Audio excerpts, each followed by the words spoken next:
get the actual picture. First of all, it should include the entire dermis and part of subcutis. It should be a full thickness punch, like the punch Shubradi showed in the last slide, a full thickness punch to win away the elections. And timing, it should be a fresh lesion. 24 to 40 odd or old lesion is the most preferable, and we should have serial section to evaluate focal segmental changes.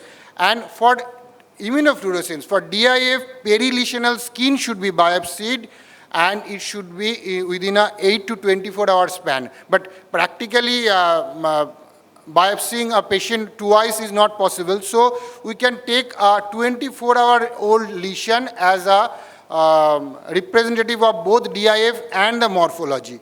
And we should biopsy a proximal lesion preferably. Why?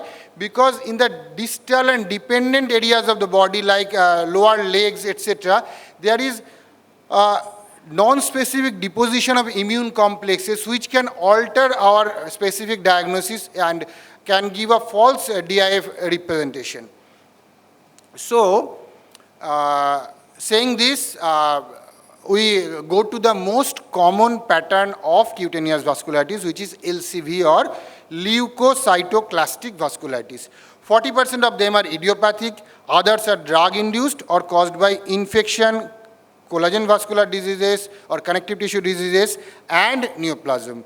And these infiltrate may be neutrophilic, eosinophilic, and usually they are mixed. Why usually they are mixed? Because, as I said, 24 hours duration old lesion is best biopsied, but most often we get a patient just after having a vasculitic lesion, don't go to dermatologist, and even if they go, they are not willing to go for a biopsy. Still, in our patients, biopsy is equivalent to a cancer diagnosis. So, first of all, they go somewhere a little bit dilly-dally is always there, and we get a mixed picture of inflammation because the lesion is by then more than 24-hour old.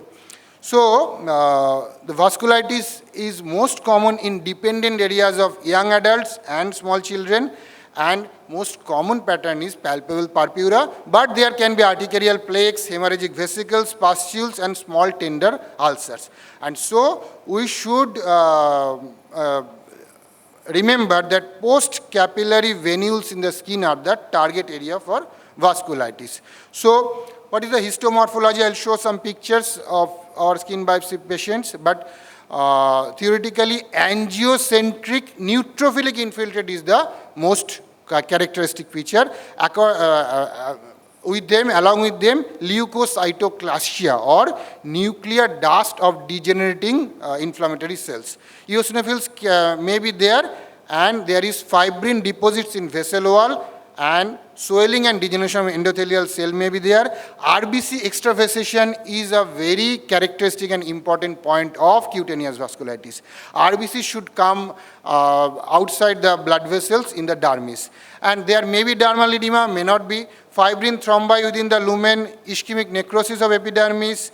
This can or may not be present. And with time, as I said, neutrophils are replaced by lymphocytes, histiocytes, and fibroblasts. Again, I am emphasizing, most often we get this mixed kind of picture in LCV also. So that means for diagnosing LCV, that only 100% neutrophilic infiltrate is not actually necessary.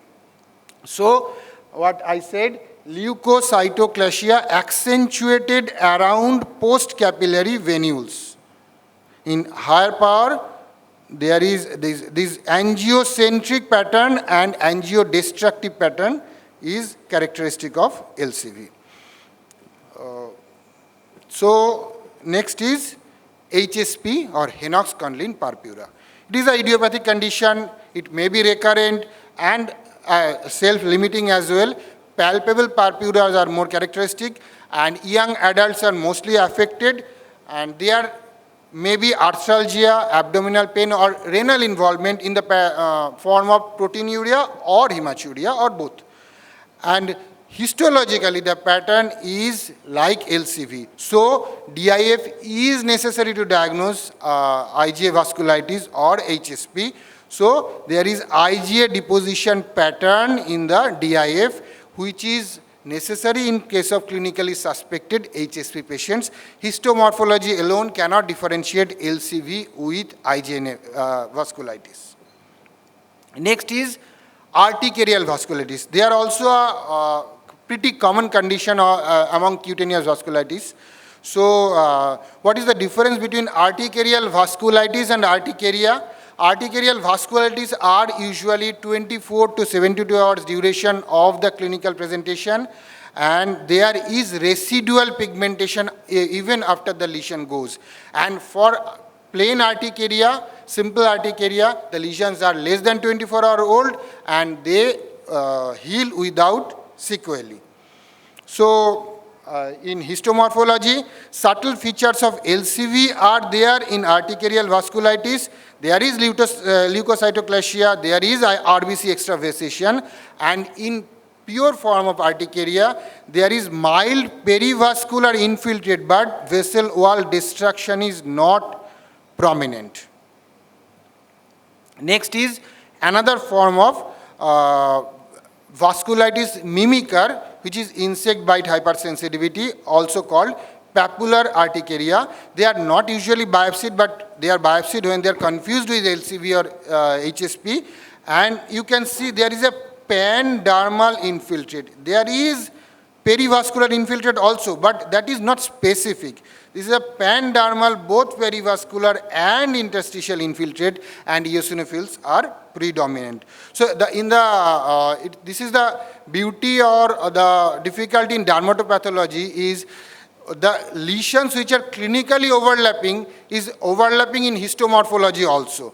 So, this urticaria and arterial vasculitis, insect bite hypersensitivity, I will come to livedoid vasculopathy also. All these are clinically as well as histologically overlapping. So, correlation between the both is very important.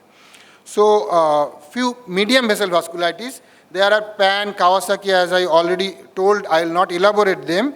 Connective tissue diseases are among them, and a pure skin specific medium vessel vasculitis is granuloma faciale. You can see the clinical form of granuloma faciale, and there is a chronic LCV-like pattern, but you can see there is a grain zone. The papillary dermis is paired, and the reticular dermis and deep dermis is more involved.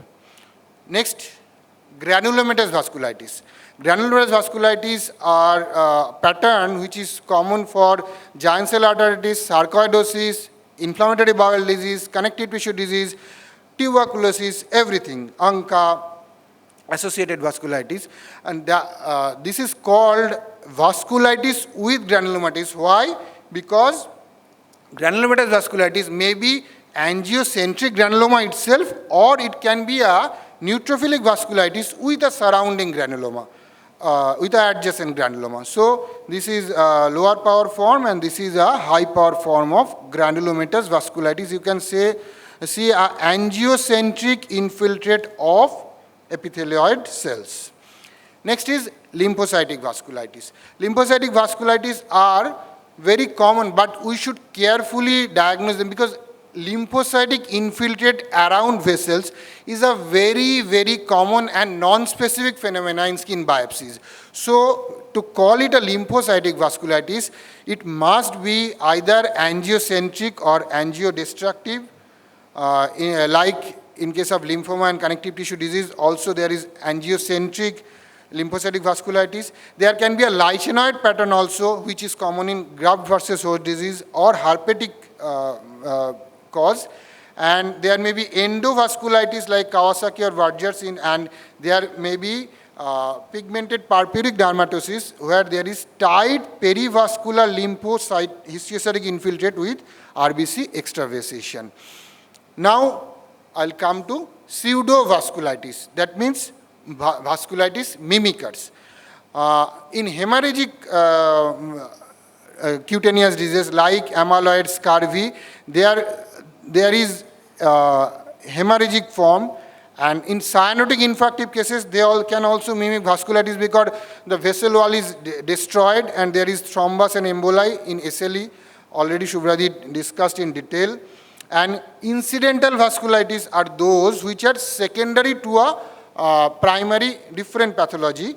And in contrast to primary angiocentric LCV, they are diffuse. As I already described, diffuse forms are not very specific. You must be angiocentric to call it a vasculitis. Next is livedoid vasculopathy. As I said, this is clinically and histologically very much overlapping with LCV. Actually, I had a lesion which was diagnosed as leukocytoclastic vasculitis, but later it was proved as livedoid vasculopathy due to coagulopathy, whatever it is. Painful dry ulcers on lower leg are most common, and they heal with a white stellate scar like this. White stellate scars are there, and these are common patterns of livedoid vasculopathy. And there is sometimes a background venous insufficiency or coagulopathy which leads to this livedoid vasculopathy. And why it is very much overlapping with LCV? Because there is fibrinoid necrosis. This fibrinoid necrosis is a characteristic pattern of LCV or cutaneous vasculitis as a whole. So in vasculopathy, livedoid, there is also fibrinoid necrosis, but leukocytoclasia or nuclear dust is absent, and there is infiltrate is not that much. You can see RBC extravasation and fibrinoid necrosis is there, but the infiltrate is not that dense. In high power, you can see the fibrinoid necrosis is there, but infiltrate is sparse. So another mimicker, non-inflammatory solar senile purpura, which is common in elderly in extensor surface of arm. There is RBC extravasation and elastosis of skin and thinning of epidermis, but inflammation is sparse. So, a little bit of treatment, mostly steroids were used for a long time, but now there are immune modulators like rituximab and intravenous immunoglobulin. They are available for the treatment, and supportive care like leg elevation and stockings, anti-allergic, etc. are also used. So, to summarize, cutaneous vasculitis are not an uncommon entity. It is a very common finding when you frequently do punch biopsies in skin lesions, and most common pattern is leukocytoclastic vasculitis or LCV, and common clinical presentation is tiny petechial lesions in the lower legs with burning sensation, and around 1 day old proximal lesion is best biopsied, but in clinical scenario, we don't get the best timing to biopsy always. And fibrinoid necrosis and vessel wall damage is most diagnostic, and inflammation should be angiocentric rather than diffuse to call it a vasculitis. And so clinical presentation combined with histomorphology can indicate possible etiological diagnosis. To sum up the summary again, I'll reiterate again and again that angiocentric and angiodestructive pattern is the characteristic pattern of cutaneous vasculitis. Thank you all for your patient hearing. Thank you, Dr. Sukanto. We have time for questions. If anyone has any questions, please.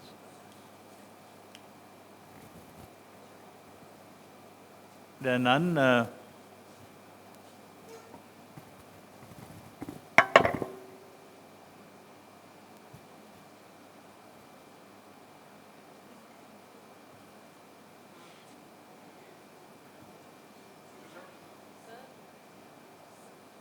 Sir, please come.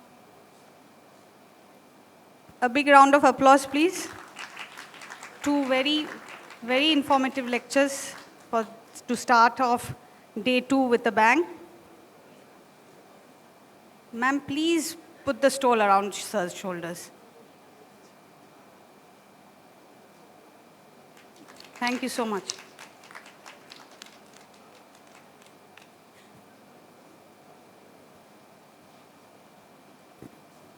The next and the last speaker for this session is Mr. Amit Kesi. May I request Amit ji to please come on stage?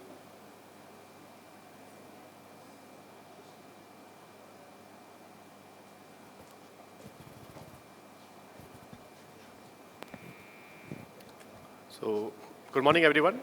My name is Amit. I'm a product manager of hematology. So, thank you, sir, for giving us an opportunity and CAP team. So, today I'm going to start with our hematology solution, what we have, and actually what solution we can provide for you. So, as you know, that hematology is well-renowned, Mindray is well-renowned company in worldwide, and if you see that we are second number in hematology section. So we started journey from 1995 and till we have doing lots of innovation and lots of patency with us also. So we have every kind of solution starting from 3-part to 5-part. It's totally depend on your workload. So technology, what technology actually we work? We call SF Cube. SF Cube is basically fluorescence dye which we are using our system. It's a 3-dimensional technology. And with the help of 3-dimension, we are taking basically information of each and every cell for differential leukocytes count. Like we are taking size of the cell, we are taking information of complexity of the cell as well as nuclear and cytoplasmic ratio. So we have a lots of journal paper release where we have already published that our sensitivity of flagging is very much near to every aspects. So like if we talk about all ranges, we are 96% in all flagging sensitivity and specificity is 74. So if you talk about different flagging, we are very good in sensitivity. We have maintained our sensitivity with it. Now every lab having the issues come with their platelets counts, and we have a solution for that. So like if we go for the platelets count, we are having optical platelets with us, and for that optical platelets, you have to use retic dye. So for that retic dye, we basically, our optical platelets and compare with the fluorescence, the regression is very near about, is more than n equal to 0.94. Talking about our platelet aggregation, so Mindray is the only company which give you basically the solution for the platelet aggregation because nobody having a platelet aggregation solution right now. So the platelet aggregation we call platelet deaggregation. What technology we are using actually for the platelet deaggregation? So we take a sample, if the sample or the machine will, if sample carry with the aggregation or machine, our automation is automatically detect that there is a presence of aggregation. So what it do, it recognize that aggregation is there, it take that sample for the incubation bath. After incubation, it do vortex mixing and it try to basically separate the clumps. After separating the clumps, it's go for the fluorescence dye and it count platelets through the optical system. So we have a solution for platelet deaggregation also. So for other system, we have a 700 series. For 700 series, we mostly face the challenges with the aggregation as well as microcytic RBCs. So sometimes what happens when when there are lots of cystocytes are there, it's try to merge with the platelets and we get a falsely elevated platelet count during that time. But when we have aggregated platelets and giant platelets, sometimes giant platelet aggregates counts in the RBC. So we have a solution. Right now, the solution was that optical platelet. Now, we have come with the new solution that we are claiming that the platelets should be measured by 2 technology. One is impedance and second is optical. So we call hybrid platelet count. So up to 10 femtoliter, we take platelets from impedance technology, and more than 10 femtoliter size, we take platelets from optical from WBC count. So it comes in normal CBC mode. So there is no extra reagent for that. So you will get optical and impedance platelet in same platform. And on that series, you will get IPF, immature platelet fraction. As you know, that is very demanding parameter, and it's give you the information of bone marrow activities. So we have an IPF, immature platelet fraction, and it's provided by 700 series and without any reagents. So for anemia panel, we have a retic channel. You will get the information of LFR, MFR, and HFR. Basically, LFR is low fluorescence retic, medium fluorescence retic, and high fluorescence retic. So for that, we have a 9-square graph. It's called basically my chart. In my chart, if the lying of the cell is near to the x-axis, you will get that microcytic lower concentration of RBCs. So it basically give you diagnosis, it help you to diagnosis in a machine that there is iron deficiency there or not. So now second thing, we can find out the small cell with normal concentration, with normal concentration of RBCs. So it gives you the information of thalassemia. And if the population is lying towards the upside, it gives you the information of macrocytosis with normal concentration. So it comes in the megaloblastic anemia. So that before microscopy, you will get to know that there is a different types of anemias are classified by the system. So we have a CBC ESR in our system. So we are the first which give you the solution in the same tube. So just you have to put the sample in machine, and the machine will automatically do CBC, differential, retic, IPF with ESR. So technology of ESR, we are using speed degree, basically speed degree and agglutinations. So traditional method, in Western green method, it takes 1 hour, and very big quantity of sample we required. It's required almost 1 ml sample. And you know that when the pediatric samples come, it contain very low amount of blood sample. For that, we need only 150 microliter of blood, and within 1 minute, we can give you a ESR reading. So we have a different research parameter like HFC. HFC is basically high fluorescence cell. High fluorescence cell give you the information that the bone marrow activity against the WBCs. If it is HFC is high, so it means bone marrow activity is high, and as well as it helps you diagnosis and prognosis of recovery of dengue patients. Now we have a IME, immature basically eosinophil count. We have a NRL, neutrophil lymphocyte ratio. We have a PRL, platelet lymphocyte ratio. It's helped to diagnosis of tumor, prognosis of tumor cells, as well as we have a high fluorescent NRBC and low fluorescent NRBC. So we can classify NRBC as immature and mature. We have a HIPF. So high HIPF is basically high fluorescent IPF. It contains high number of RNA. So it gives you that how activity of platelets through the bone marrow is going on. And we have a reticulated platelet index. So now coming to the series, the solution, we have an entry-level cell counter, mid-level cell counter, as well as solution as for your laboratory design, as well as your workload. So if you talk about BC 6000 series and 6200, we have a small middle segment laboratory for that solution, and for 200 big institute, we have a 200 speeds. But one thing I like to quote you that just maintain your TAT also, as well as there is no any kind of license required in our system. So if you want to go through the platelets, IPA platelets, as well as body fluid, there is no license required in our system. So this is a solution for slide maker stainer. So if you want to connect with track, we have a track for that. Most of the laboratory, they don't attach in the track because the hematology labs always be separate from the biochemistry and immunology. But we have a track for that. So you can say that we can make your laboratory at automation. So as well as we have a sorter also. So sorter, if you have a sample in bulk, just throw that sample inside the sorter. Sorter will automatically sort out all the sample, like if there is a HbA1c sample, ESR, PS, so automatically sort out, and it help you to sort out the sample for different reports.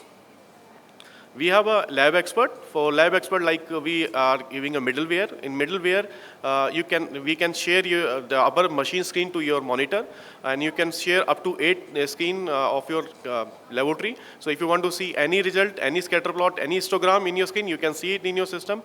The beauty of that lab expert that it make automatically decision. It will do the validation according to your convenience, and it release the report according to you. So now we have a digital morphology. Mindray is the only company which having an in-house digital morphology. We are the manufacturer of that instrument. The benefit of that in-house digital morphology, that instrument and cell counter can talk with each other, and according to the cell counter flagging, the system of digital morphology will react. So I will give you some example, like if the analyzer having some flagging like blast cells, so system will send that message to digital morphology, and digital morphology automatically do a double count of differential leukocyte count so that it will find maximum number of blast cell and accurate number of blast cells. For that anemia, if any kind of anemia flags come, so the digital morphology in oil immersion will try to find out different types of RBCs, so like sickle cell and different microcytic, macrocytic, different types of cell, it will try to find out. For low platelets, we are having a solution that if any kinds of low platelets comes, the system will go for the low platelet. So it triggers low platelet automatically. So basically, if aggregates are there, so we try to find out those platelets are in the edges of the slide. So what we do, our system will automatically trigger what that technology. It goes in the tip of the slides and it try to capture most of the aggregate so that you will get a proper aggregate results and information of the platelets. So according to configuration, we are having all types of configuration according to your as I told you, and we can make configuration of L shape also. So if your laboratory required L shape configuration, we can make a L shape configuration also. From there, I'm ending my slide. If there any question, please. Mr. Amit, thank you very much for your wonderful presentation. Any questions for him?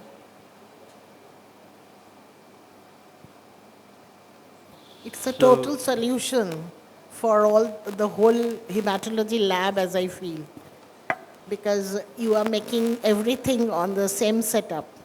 Yes. The ESR and the reticulocyte, every single, it is in the single bench that you're making. Sorry, ma'am, can The whole hematology estimation is being done by MinRay this way. Yes, ma'am. All thing you can do. You can, Yeah. according to you, or you can attach all the things. If you want to run ESR, you can run ESR. If you don't want to run ESR, the option is there. Option is Yes, there. ma'am. Okay. Thank you.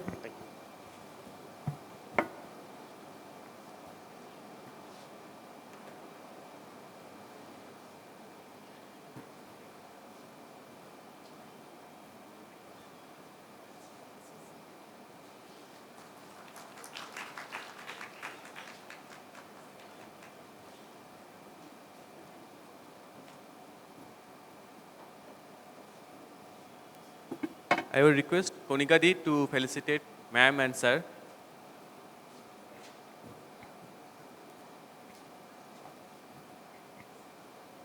Please a big round of applause.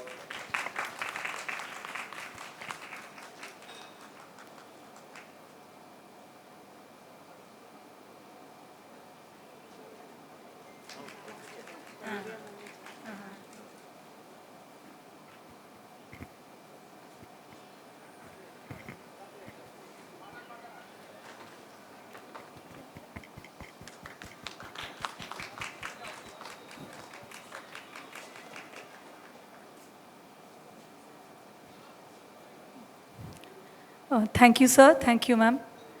For the next session, we welcome Dr. Polash Kumar Mondol and Dr. Nandini Kanoria, ma'am, to please grace the stage as chairpersons.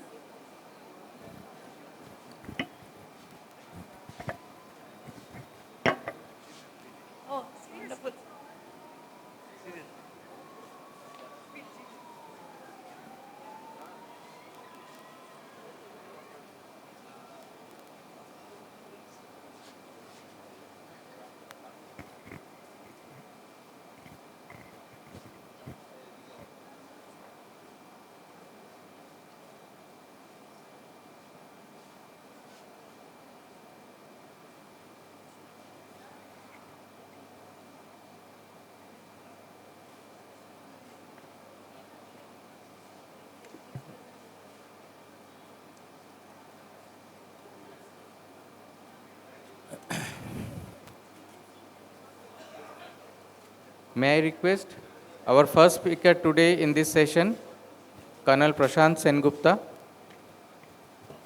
You can see his biodata which is displayed.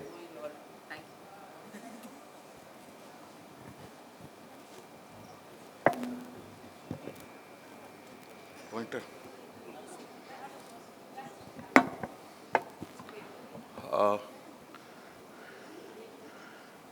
Thank you, Dr. Polash and Dr. Nandini ma'am. And at the outset, I would like to thank the organizers of CapCon for giving me this opportunity to stand and speak about renal manifestations of vasculitis.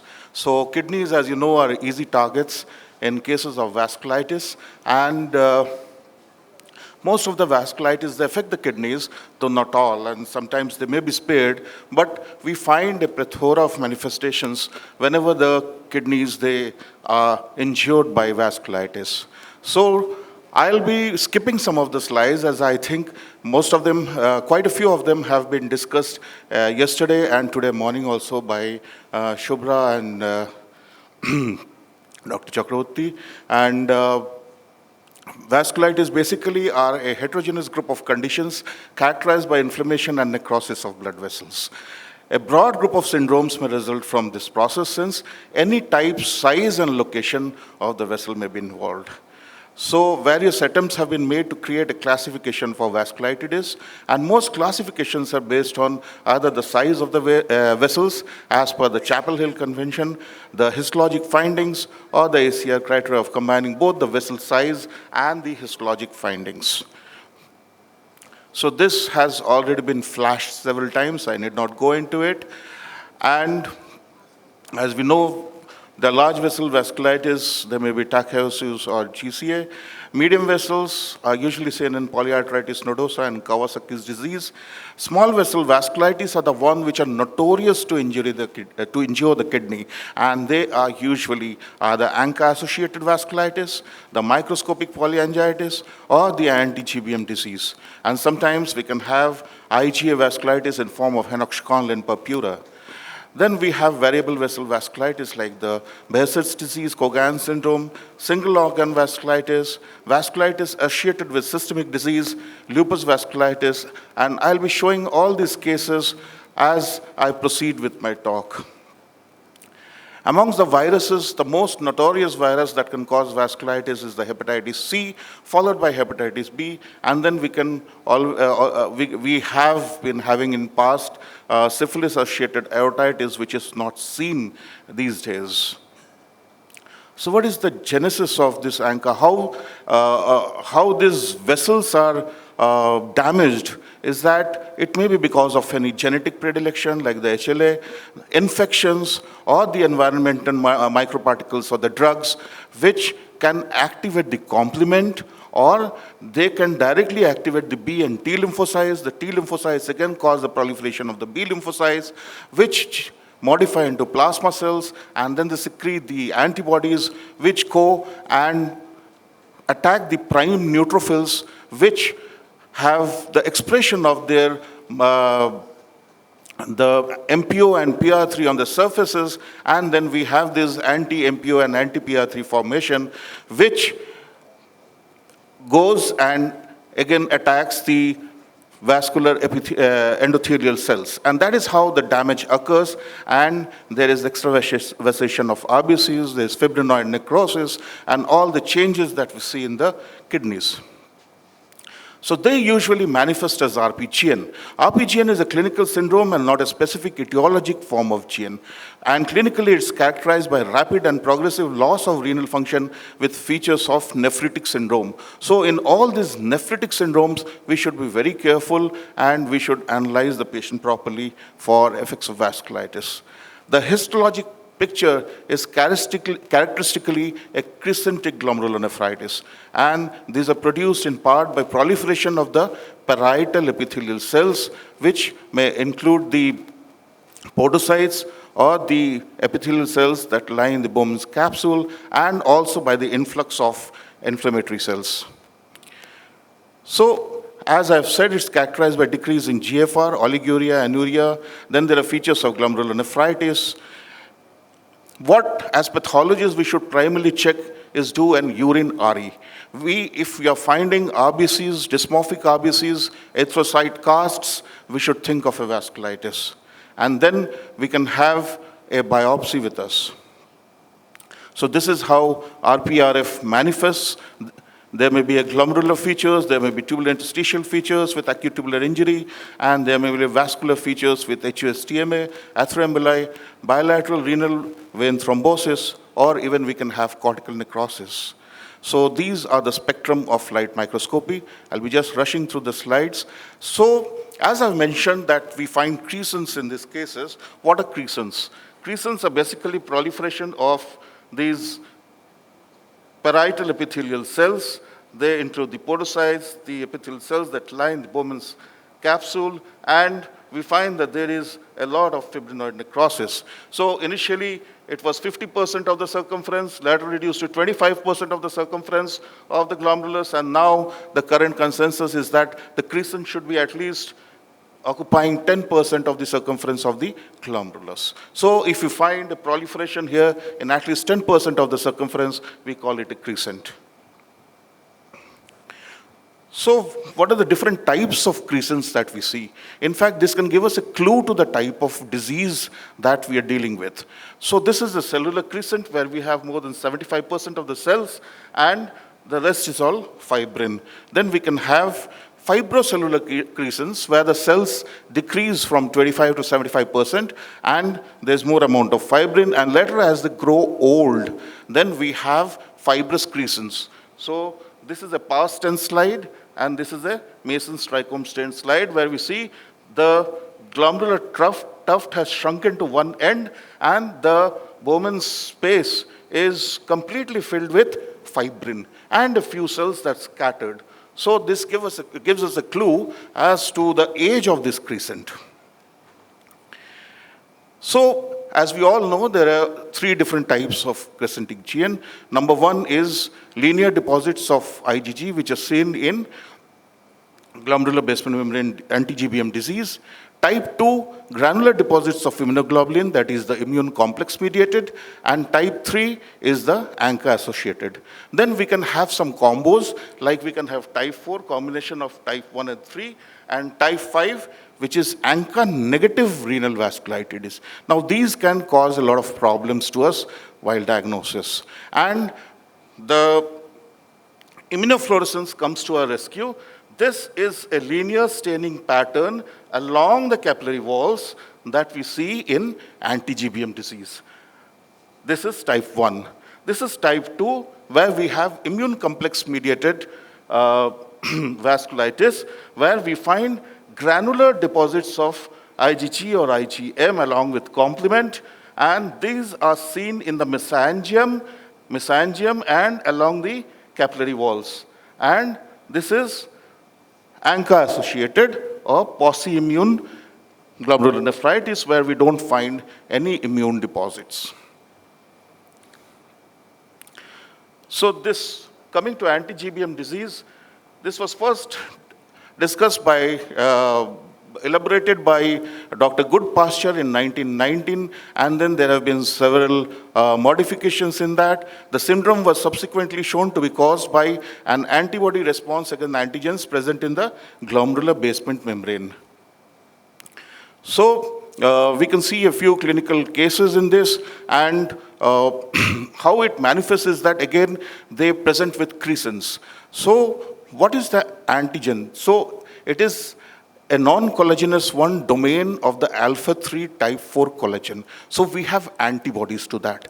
And these autoantibodies go and bind to them, and they cause destruction of the capillary walls. So this is how we see the crescents.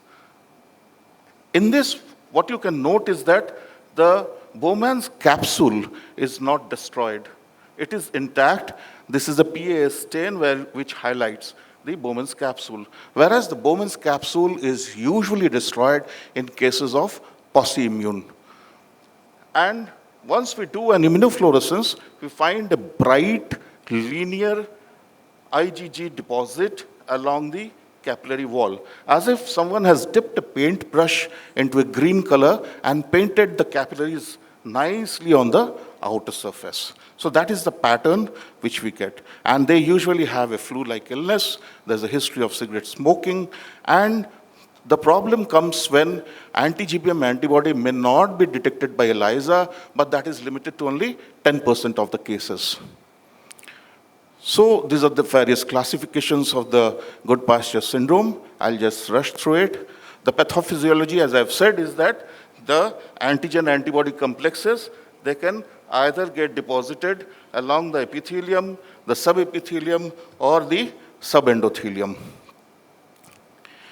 So what happens is that basically these neutrophils, they come and they are bound by these immunoglobulins, and these complexes, they come and attach to the endothelial cells.